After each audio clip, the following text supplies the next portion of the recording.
you. What Rev is gonna give you. What Ben is gonna give you. What all three are gonna give you. The Big D. Chico's gonna give you. What Rev is gonna give you. What Ben is gonna give you. What all three are gonna give you. The Big D. Chico, Rev, and Ben, yep, they're at it again. Breaking down the team, putting stats up in your head. Nothing left unsaid, they're leaving it all on the field. Just like the favorite team, raising 2 cups and we'll chill. The knowledge is so real for a trio so true. To representing the gray, red, white, and blue. And you love them too, that you can't deny. So just one time, let me hear Dallas till I die. Chico's gonna give you what Rev is gonna give you. What Ben is gonna give you. What all three are gonna give you. The Big D. Chico's gonna give you what Rev is gonna give you. What Ben is gonna give you. What all three are gonna give you. The Big D. Soccer podcast? Huh.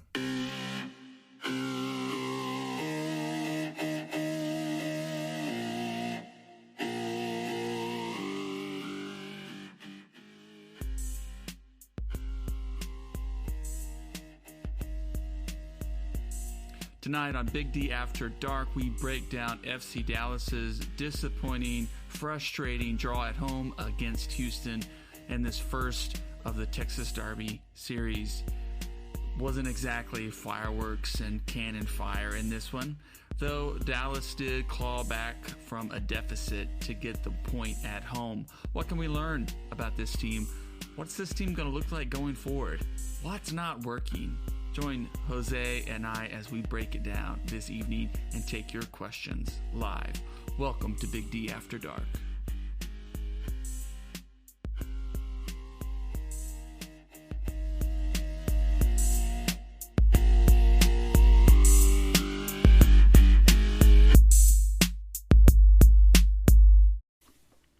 And we're live. We are live. Welcome everyone to the show. Welcome to Big D After Dark, brought to you by BigDSoccer.com, your fan-centered voice of FC Dallas and North Texas coverage. A lot of good stuff, a lot of good articles each and every week. We hope you're checking it out. I'm Nathan. You can follow me at Nathan J. Hill on Twitter. And there with me today is Jose Carmona at El Chico Carmona. Say hello, Jose. Hello. All right. Good to have you all. Ben is taking a couple of weeks off, so we'll be missing him. We'll be bringing in some other voices in the weeks to come if all works out. And so we'll be mixing it up a little bit. But, of course, you are part of the voice. If you're a viewer with us, you're watching, if you use the comments on Facebook or YouTube or Twitch, and you have a question about FC Dallas, you have a reaction to the draw at home against Houston, we want to hear it. We'll throw it up. You'll change and shape our conversation this evening. So give us your reaction. Thank you for joining us. So yeah, let's get to it. FC Dallas welcomed Houston to town at a game at home, and a penalty. Dallas gave up a penalty. It is sort of an own mistake. Gave up the goal to Houston and then had to sort of fight back.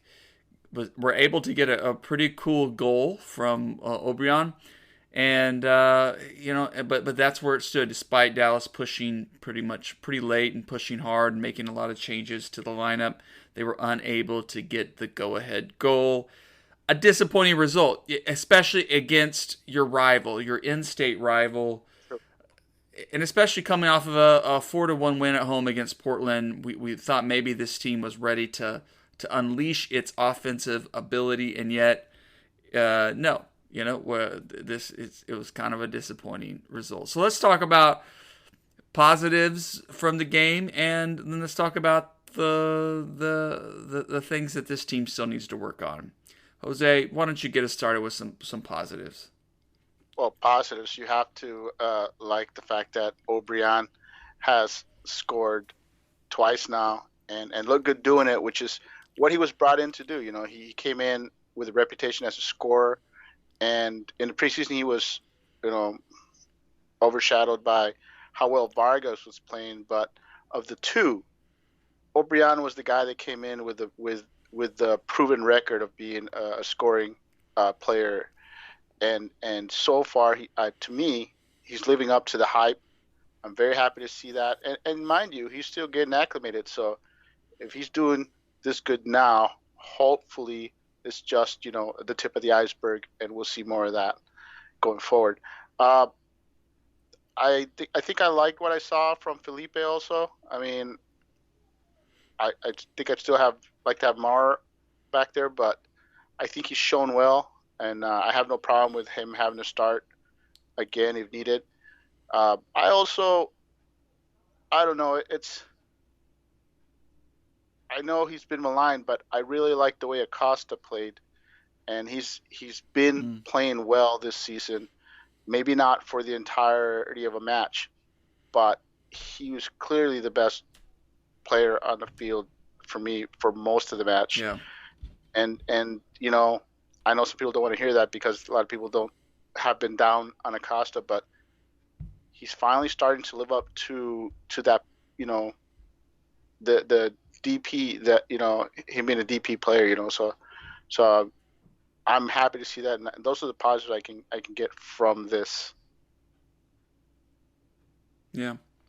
Well, and I can, I can jump on some of those too. I think you're speaking clearly that there were some positives, that there were definitely some things for FC Dallas to build upon in this game. I mean, they showed fight. They showed, to get their way back into the game, and they showed some urgency again. I think Lucci is getting more comfortable with his subs and some possibilities to bring off the bench. We saw Ashun make his debut, and he was active, if not quite really in sync with the team. It'd be good to see what he can bring.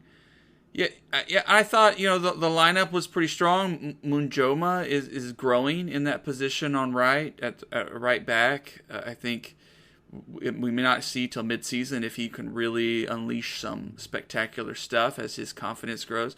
But overall, I mean, there's a good number of homegrowns got minutes. They got the team pushed. There were some positive ideas, but I still think. Well, we'll get to the negatives there too. But yeah, I like Obrion's goal.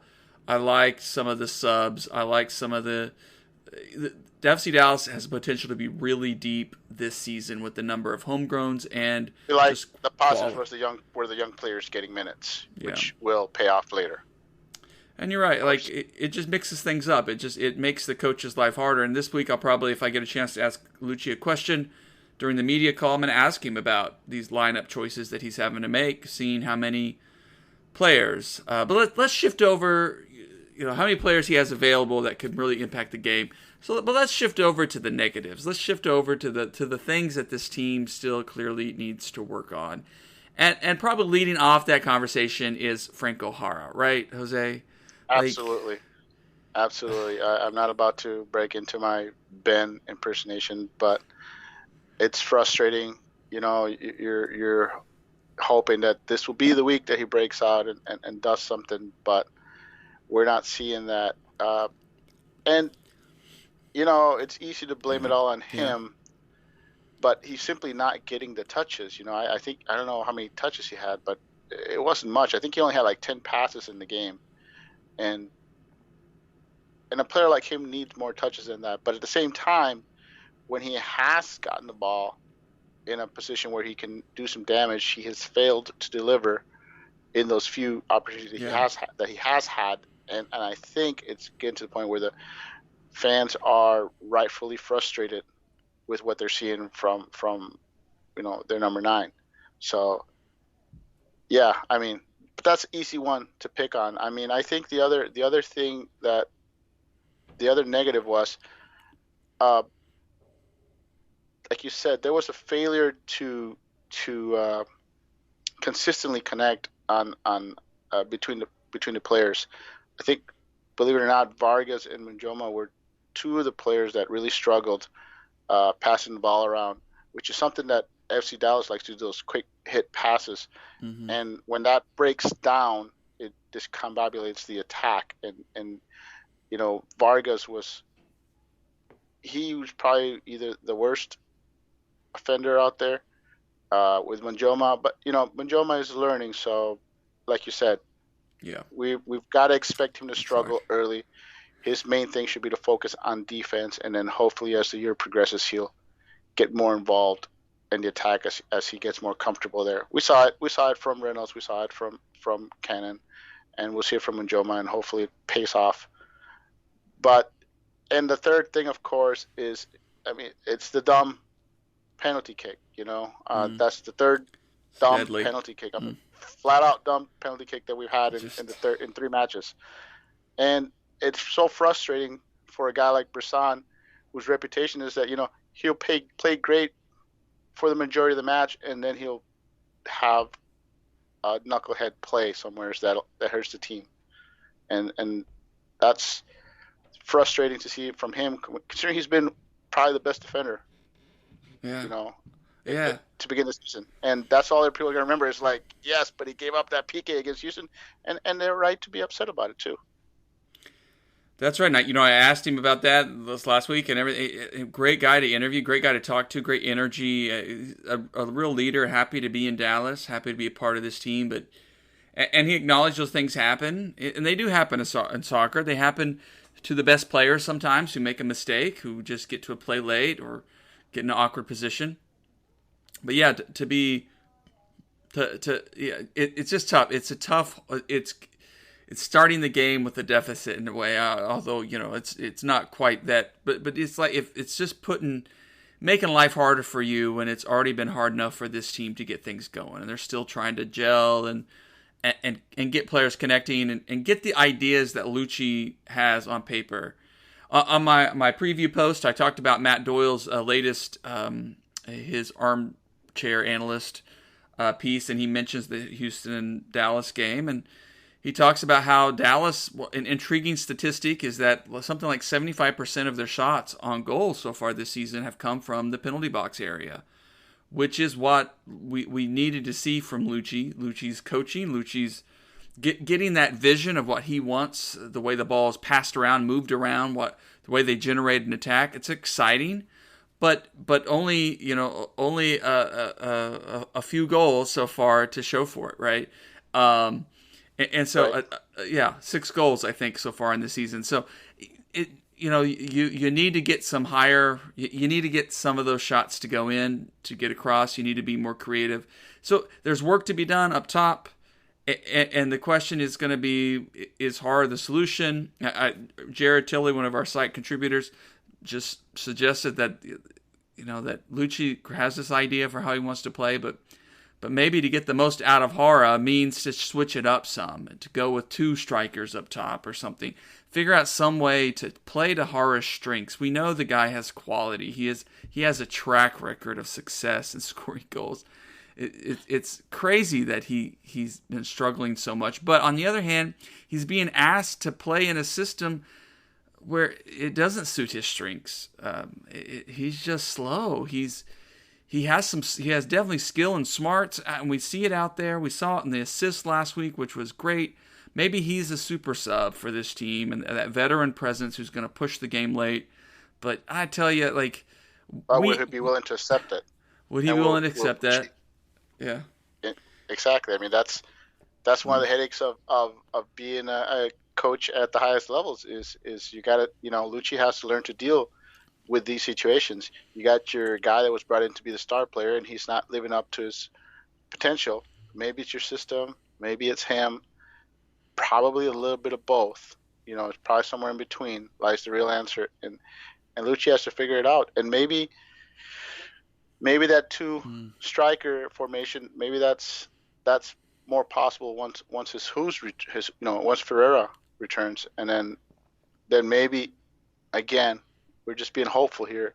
We'll see that helps Hara going forward. But I mean, I think most fans are losing their patience, and I'm afraid there's no relief in sight. Hara and Lucci have to figure something out to get it to work.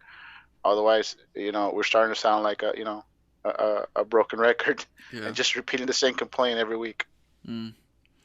Yeah, it's a tough. I don't want to be a broken record on this. I'm not totally against Hara being on this squad at all. I think he can have a role to play, but we just got this team is still figuring itself out. And so that's maybe shifting to this next part of the conversation. And by the way, send us in your comments, your questions if you're watching, if you're streaming with us. Let us know what your reaction is on Hara, what you saw that was positive on Saturday, or what you saw that needs work. But before I get into the next question, the other piece I was going to say is I think Houston, this is a different team. This is a different team than we saw with Cabrera, and that has really struggled the past few years. I think Tab Ramos he doesn't have a lot of things to work with, and he's a smart soccer guy. I think he's getting some life out of these players. I think they're going to compete in spots. I still don't know that they're that much better than they were last year, but they've got, they can make some noise perhaps as we go down the stretch. They can ruin some people's plans. But like one of his things, it seemed like he really had them key on Ricarte. And so when Ricarte got the ball, they really had players collapse around him. And I think it made it harder than for Dallas to do some of the things that they were able to do against Portland, and for Ricarte to find the space to be as successful. So that raises the question too of just, again, how do you tweak, how do you open it up? If they're going to target Ricarte, who's going to be that person to help get the attack going forward? Is that Tanner? Is it Acosta? And so they have work to do around that. And so I think that's the next question, is just kind of what's your temperature? So those of you who are watching, what's your temperature on this team? Are you really cooling off on this team? You think this is going to be just a tough year, a tough slog to one of the final playoff spots? Or you still feel strongly about the upside of this team to really put together a run, to put the right pieces in place? They've got guys like Schoen and others. They got Ferreira coming back, Cervania maybe coming back from his loan in Europe. There's some great quality pieces that are going to continue to be in the mix. We may see some more shift of the lineup over the next few weeks to try to find that right mix. Jose, what's your temperature on this team? Well, I think it's too early to panic or anything like that. As far as what can help Ricarte, well, Vargas struggling with his passing hurt, because he's the other guy that could be that sort of playmaker from the wing, and him struggling, that hurts. Of course, the answer is, of course, Paxton. Once we're counting on him to get healthy, and then he's the other guy that can come in and give defenses multiple headaches to worry about. And now that Schoen is here, now you have a guy who's going to be competing for minutes against Vargas. So ideally we'll get the best guy playing there. So Vargas has to perform, or Schoen will take his time. And I like what I saw from Schoen, even for a guy who basically just arrived, got threw on his cleats and went out there and started playing, basically. I mean, you got to like what you saw from the guy, but you got to figure that's only going to get better. So I think that's good, healthy competition there. And, as far as Cervania coming back, it looks like his team is getting relegated. So very likely he's going to be coming back. And they were playing him at right back. So you got to wonder if Lucci will give him minutes there to compete with Munjoma, which would be healthy. Mm-hmm. Would be healthy for the team to have somebody that can actually compete against Munjoma. Because I'm telling you, I was shocked when I saw him. I actually saw him play a couple matches at right back, and he looked good. Honestly, he was the most dangerous player on that team at right back, where when he was playing in the center, you couldn't, he was only involved in defense, and he wasn't all that much involved in attack. But once he was moved to right back, that team's attack came to life. And so, I'm intrigued by it, and I'm curious to see if when he comes back, if Lucci will see if he can push Munjoma. And what's wrong with reinventing yourself? I know, and let's face it, he has quality. He definitely has quality. We've seen it. So it does sound like he's coming back. I mean, I wish there still would be something in the mix there. to keep him. Well, let's face it. You have a clog of talent in the midfield. You're trying to find playing time for Tessman, Acosta, Ricarte, Paxton, Cerrillo, and now you're going to bring in, Jesus is coming back, and then you're going to bring in Cervenia, and don't forget Roberts. So, I think I would be intrigued. I keep hearing Tuamasi has been playing over on at right back, and he was injured, so he hasn't got minutes there. So maybe Cervenia throw him in there and make it a 3-way and see who who rises to the top. Mm-hmm. Well, I'm too. I'm still still staying positive on this team. I mean, I think we're seeing some of the frustration that has been present over the past couple of seasons and just games where things just didn't click. And I hope, just hoping the team. I'm still taking a bullish kind of outlook because I feel like maybe they get through some of these struggles and then start to hit their stride here through. Can I just say that this feels different from last season? I mean, last season when we had the restart, the team just looked like it was running at a lower gear. The midfielders weren't communicating with the rest of the team, and it was just the team just looked sluggish, lifeless, and we were all seriously concerned about how the team was playing once the restart came. That's not what we're getting here. I mean, honestly, you take a look at it and see that if it wasn't for that Don Piqué again, it allowed Houston to basically relax and focus on getting out of here with a result, which made FCD's job that much harder.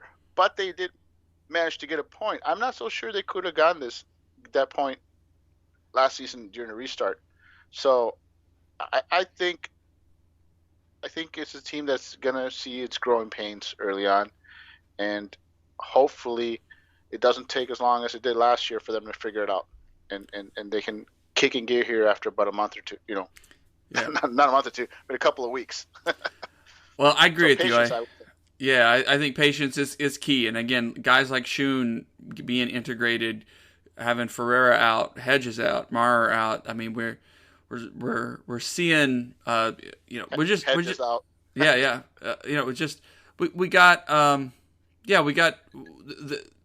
We got some guys out. We got some lineup issues that are still going to be worked through.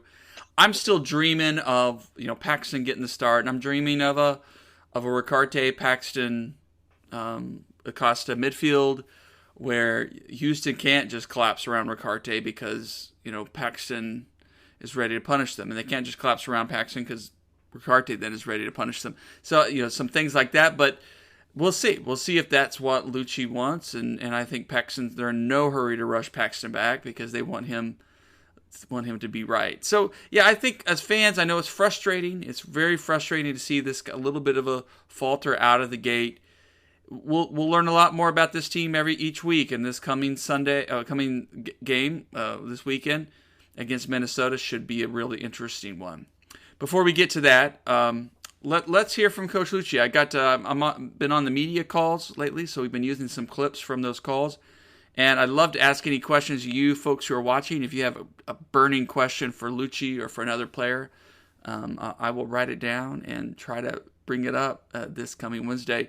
But I asked Coach Lucci about penalties because one of the questions that we were talking about was we saw Acosta take some penalty kicks. We saw Vargas take some penalty kicks for Ricarte, and kind of just figuring out what's that going to be like? And so Lucci had a great response to my question. So let's listen together.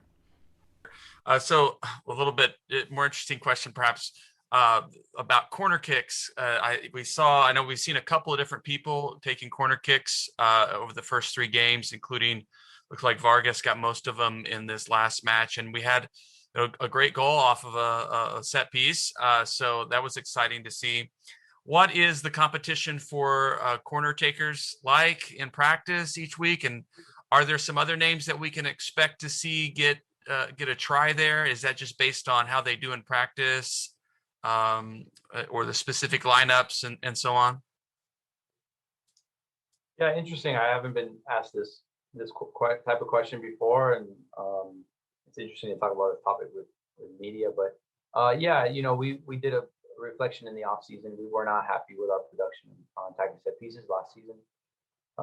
We were better actually in 2019, but we want to get back our winning ways, with set pieces, and especially offensively. We were actually one of the best teams in the league defensively set pieces, but certainly not in the top 20 offensively. So in our reflection, we discussed having a lot of reps, create a lot of repetitions of the actual place kickers, and then creating that competition internally with them, but also giving them support when decisions are made in the game. And some movement in the box and some connections in the box I won't get into. But yeah, you have Andres Ricarte, who maybe doesn't hit it with as much power, but he's pretty accurate. You have Freddie, who does hit it with power, and the ball kind of curves and drops or dips. You have a player like Brian Acosta that has a similar type hit to Freddie, and then you have like Eddie Munjoma, who, he's growing in his development and his opportunities earned, but he can hit a very good corner as well. So those are the options we're looking at, and again, it's a goal. We're happy with it. It helped us win, but that's in the past, and let's see if we can do it again on Saturday. Yeah, love listening to Lucci. I'm glad I asked him a question that he hadn't been asked before by the media, and I'm surprised by that. But hey, and it was interesting to hear Munjoma, and I think maybe that's a wrinkle that explains why Munjoma's starting to kind of make his way into that lineup, and he does because he presents another potential wrinkle to throw or have in the game at your disposal based on if someone else goes off injured or whatever, you got a guy there who can take some free kicks, some corners and things. So yeah, and I think the key takeaway is that Lucci recognized this team needs to do better on set pieces. They generate enough corners, fouls. They've got to take advantage of those. That's how you become a great team in MLS. You take advantage. Sometimes a great set piece corner. I mean, FC Dallas certainly has been on the receiving end of those kinds of things. Can turn your game. Can be everything you need to get a big 3 points away or on the road or at home or whatever. What'd you hear in that, Jose, that intrigued you? Well, like you said, the fact that he's making it an open competition, so that the guys, the guy that we see up there doing those set pieces, he's got to earn that shot every week. He's got to beat out other guys, and like you said, you talk about Munjoma and Ricarte and all those guys, and like you said, it's him basically admitting that we need to do better in set pieces. And let's face it, Ricarte is going to get hacked, and he's going to get taken down in advantageous positions for FCD. And once Paxton comes along, they'll do the same thing to him. So you have to anticipate that those fouls will come, and you're going to get a ton of set pieces. And yes, they need to start maximizing that aspect of the game, and that'll make up for the games where the offense just can't get going for whatever reason. And I'm glad to hear that he's working on it, but we got to start seeing results. That's the kick. I think they spent time working on it this last week in practice. They did some drills and things, and so I was hoping to see some of that fruition against Houston. Didn't quite come, but yeah, very a hopeful sign. I mean, it sounds like Lucci's are trying to address this team and help this team get better in any way they can. I mean, every little bit will help this team grow. So, yeah, pretty interesting thing. I'm curious too if Shun is going to be in the mix. I don't know if he has taken corners before. I don't know if he can score. That's for sure. But I don't know yet if he has a. Let me tell you something I thought about before the interview, and that's, imagine once Jesus and Paxton are healthy.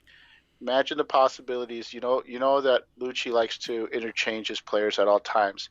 Now, what happens if you start, say,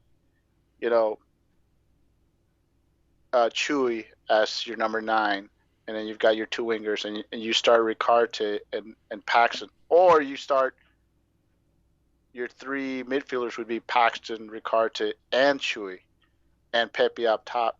Think of the interchangeable possibilities where you could have Paxton play in the middle, or play on the left, or play on the right. You could have Chewy play pretty much anywhere except the DM, and then you could have the rotations possibilities, interchangeable possibilities for once Jesus and Paxton get healthy. They're going to be a nightmare for teams to figure out in the attack, and that's what this team is missing out with these two guys being out, is having them both on the field and them both being able to play on the midfield or on the wings or as a striker. I mean, that's something that can help the attack blossom and figure out this defense, because like you said, how are they gonna stop them from keying on Ricarte? Well, if you can't key on one player and you can move those pieces around the board, that can create headaches, and that's what I'm hope will happen eventually. Is let's see what Lucci can do with a full healthy Paxton and Jesus, and see how he interchanges, because I think we're going to be seeing some pretty wild swapping, of positions going on once those kids are healthy. Yeah, I didn't pull it up, but my other question to Lucci on last Wednesday was about Jesus' health, and it sounds like he is participating in practice, but non-contact at this point, just because they don't want to stress his upper body, his arms, and things where he hurt himself, but maybe still a couple weeks away from being available, and so we're waiting to see what that means, because there was not a hotter player on this team than Jesus coming into this season. Guy ready to go, and I think he'll still have a big impact on this team's fortunes. Yeah, it's just those U.S. men's national team call-ups. They just come back to bite this team every single time. We saw it with Hedges. I know we saw it with Hedges a few years ago. Bruce Arena. If Ben was here, he would have his little con. Yeah, even Cannon had a drop off when he came back. I mean, it was something it about just keeps happening. So it can't be a coincidence. The pressure of it all. Well, let's turn our attention before we close out for the night against Minnesota. Minnesota is 0-4. They have talk about stumbling out of the gate. This is a team that some people were predicting would be in contention for MLS Cup, that they or Shield or something. That this is a team that was going to pick up after last season and really thrive. But they've lost a player or two. But they brought in somebody, but they've been banged up. Dallas goes into Minnesota this weekend with a chance to get some points. Minnesota's also going to feel the pressure, and that can work for them. It can work against them. I have a nightmare scenario where Dallas goes and struggles and Minnesota gets a little confidence back. I don't want that to happen. I want Dallas to go in and grab a draw. I want them to even steal 3 points. I don't know what to expect at this point, but I think this team has a real chance to make something happen. A wage draw would be ideal. What's your gut on their possibilities this weekend, Jose? Okay, well let me put it this way. Let's take it back to Timbers game where Dallas won 4-1. Let me tell you what I liked about that game, and then I'll tell you about the Houston Dynamo game also, is that we knew that the Timbers would be overmatched. Except in the past, Dallas has struggled defeating teams that they should beat easily. How many times have we gone as a favorite and expecting a big win, and maybe we've eked out, a 1-goal win or had to settle for a draw? That happened quite a bit last season, and I think it's happened a lot in Lucci's first 2 years. So seeing them go against Portland and just destroying them, that gives me hope that has changed. Let's face it, the Houston result is disappointing, but Houston didn't come in as a wounded team or a team struggling. They came in on a high, and they played with confidence. Now Dallas gets to play another team similar to what's going on with Portland, and that's what I want to see. I want to see Dallas go after them early, often, and just take it to them. Now, don't get me wrong. I guarantee you Minnesota's circling this game in the calendar, knowing that Dallas has a history of playing badly on the road, and saying, hey, we got a team that struggles on the road. This can turn our season around. So I don't think they'll be down or pressured. I think they've circled it, and they're going to say, hey, this is our rally the wagons moment right here early in the season. But I'm just saying, they're clearly a wounded team, and I want Dallas to go in there, and I don't want them to be, meek on the road playing for the draw. I want them to just go after Minnesota early and see if maybe that team will fold. Yeah. That's what I want to see, and I would be disappointed if Dallas doesn't press early and try to get an early goal. Yeah, the news this week too indicated that Bresson was going to possibly have to return to Brazil in anticipation of his green card, which is good stuff, which opens up another international slot for FC Dallas down the road. But he's not going to go until a little bit later this summer. And if Hedges is ready to go, do we see a 3-4-3 return? I think Lucci may have some options this weekend, but I hope he sticks with the 4-3-3. But I agree with Jose. I think for Dallas they have strong defense, and certainly if that's what Lucci thinks is best, is to go in and park the bus a little bit and try to come out with a 0-0. That's fine. I mean, coaches have to game plan. A point would be a good result, yes. Yeah, but a point, you take it. I think he owes us three points from the Houston match, and I think we'd all be happy with 3 points. But yes, I mean, I'm just saying is, I'm not saying I wouldn't be happy with a point. I would. What I'm talking about is the style of play. I agree. I agree. That even if they only do it for one half, I'd like to see Dallas come out on the front foot and put it to Minnesota and see if that team is as fragile as we all think they are. I agree. If Minnesota's in for a fight and they start reverting to what everyone thought they would be, then okay, then you can ease off the front foot. But I still would like to see them go for it.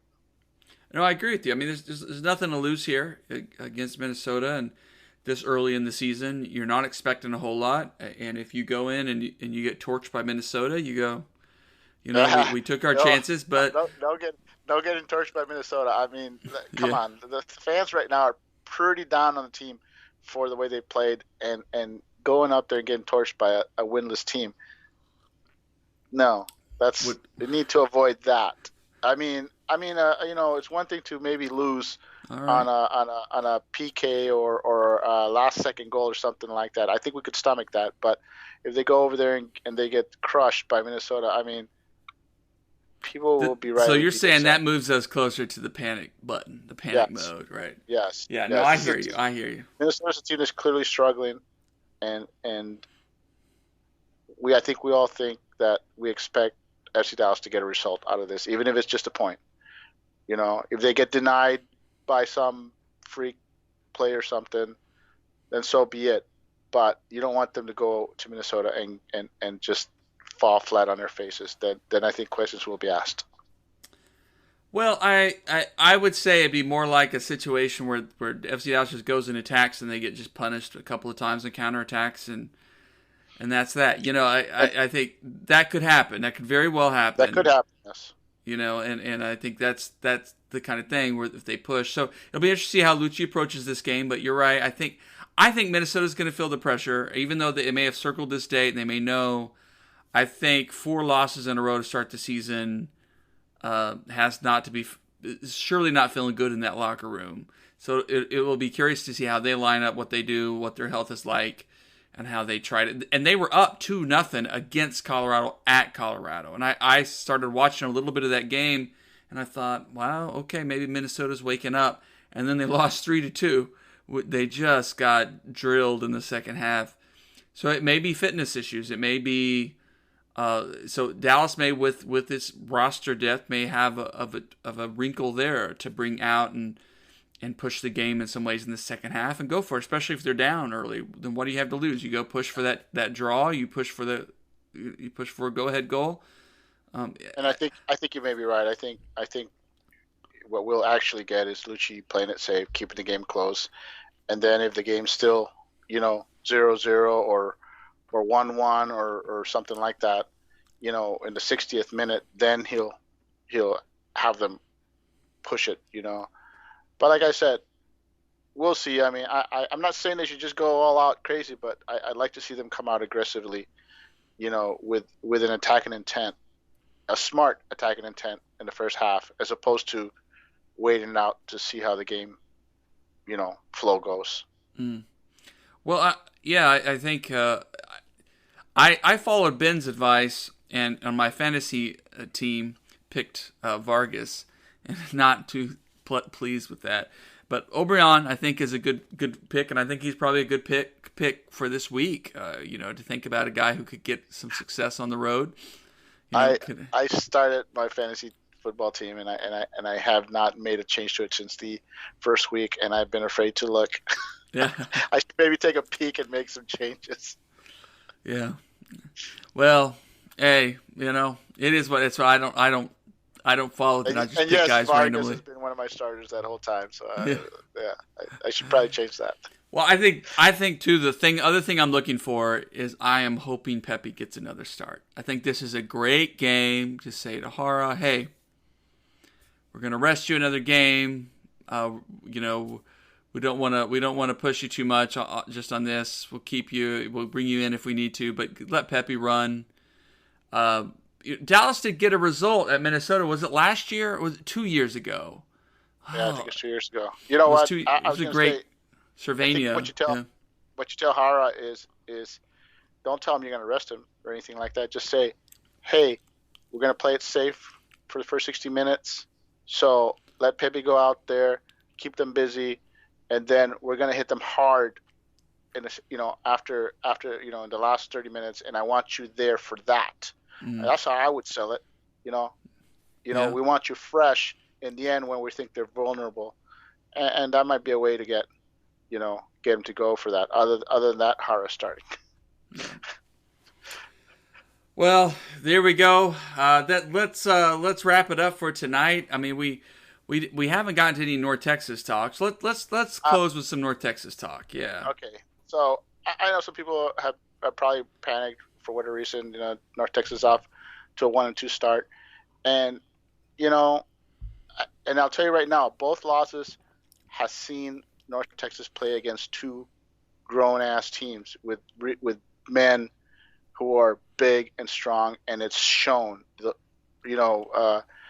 Greenville went out there and just out-physicaled Dallas 2 weeks ago, and then Charleston shows up. And mind you, they were probably the most physical team last year, and the refs let them play, and that is never going to favor North Texas because they're a young, small athletic team compared to these big burly teams. I mean, Chattanooga just beat them up, and during the game I was saying, hey, the refs are letting them play. I think Chattanooga got like one yellow card the whole match, which is ridiculous for how physical they are. But that's also veteran players, knowing when to foul and how to foul to get away with it. And that's what Chattanooga was doing. And North Texas has to get used to that. So I'm not too worried about it. I think, it'll be like last year. It's going to take several weeks for Quill to figure out his optimal rotation.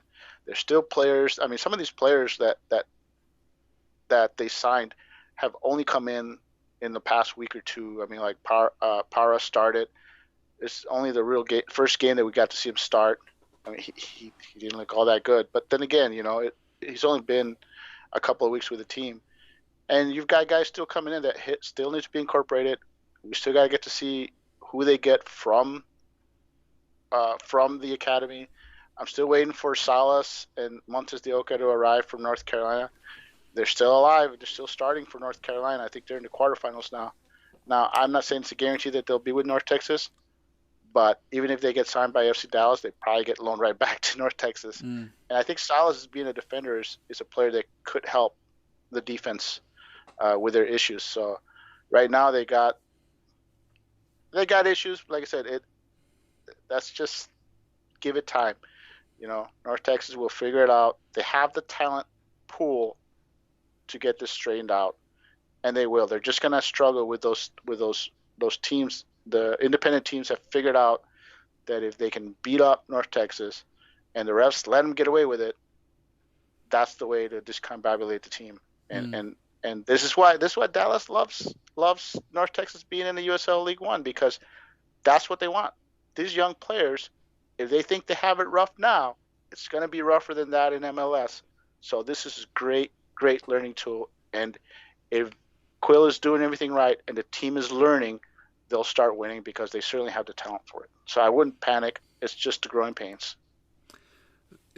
It's fun. It's fun to have plenty of soccer to enjoy, even if the results haven't quite started the way we wanted. But hey, there's a lot of interesting talent on this team. There was interesting talent the past couple of years, but let's be real, it's taken, they've lost a lot of that talent. They've had guys move up the soccer pyramid, so to speak, and it's hard to replace that. Talent. Yeah, a lot of raw talent. Walk-on guys who've earned a spot because, the Abilene Christian guy, some guys like that. He's looked phenomenal, the minutes he's gotten. Love has looked great. I mean, you can tell he's green. There's going to be growing pains with this team, and I'll tell you this right now. Okay, sure, they're not going to win the Shield in USL League One, but I guarantee you at the end of the season, there will be a playoff team, and there's not going to be a single of the favorites that's going to be one to square off with North Texas at the end of the season. Once they've gotten their rotation figured out, once the kids have had a full season and have got it all figured out, and they've been reinforced, because once the summer transfer comes in, and all those college players that used to play for the academy or for Texans SC, through the Quill, once they become available, those are future reinforcements right there, potential reinforcements, I should say. So the resources for North Texas to fix any leaks, there's quite a few right now, the resources are there. Mm-hmm. Just Quill has to figure out what he has first before he can dig into reinforcements. So he's got a team in flux. It's going to take a while for him to figure it out, and then the resources are there to plug any holes. So I'm not worried about it. I think you'll see pretty much what you saw last year, where the team was one of the worst defensive teams in the league for the first half of the season, and then they finished like the third best defense or fourth best defense at the end of the year because, they brought in Hernandez. They brought in, who else did they bring in? Colin Smith was another guy they brought in. Mm-hmm. They brought in like 3 or 4 players that suddenly turned that whole thing around. Oh, they started playing Justin Shea at center back as opposed to right back. And Munjoma got minutes and was really great too. I think Munjoma at right back. Shea got moved to center back, which was where the hole was at center back. You got Hernandez, and you got Colin Smith, and all of a sudden the team just took off. I think they only lost to Greenville. It's the only team that they lost to that I can think of off the top of my head, but I think you're going to see more of that this year. It's going to be a up and down roller coaster ride for the first half of the season before they get it figured out.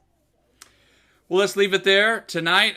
Remember, everybody, get your FCD fix at bigdsoccer.com, and you can also, we're turning this live video stream into a podcast that you can listen to at your leisure. It is up on anchor.fm/bigd after dark, but also available on a lot of the platforms, Spotify and stuff. Spotify is what I listen to it on. Cool. So we're just really grateful that you all have joined us this evening. Thank you for joining us, and we're hoping for next Monday night that we have some points to talk about as FC Dallas travels to Minnesota for a big match up there at a good time of year to do that. All right, so thank you all for joining us. Check us out on the website. Check us out on Twitter. Good night. Good night.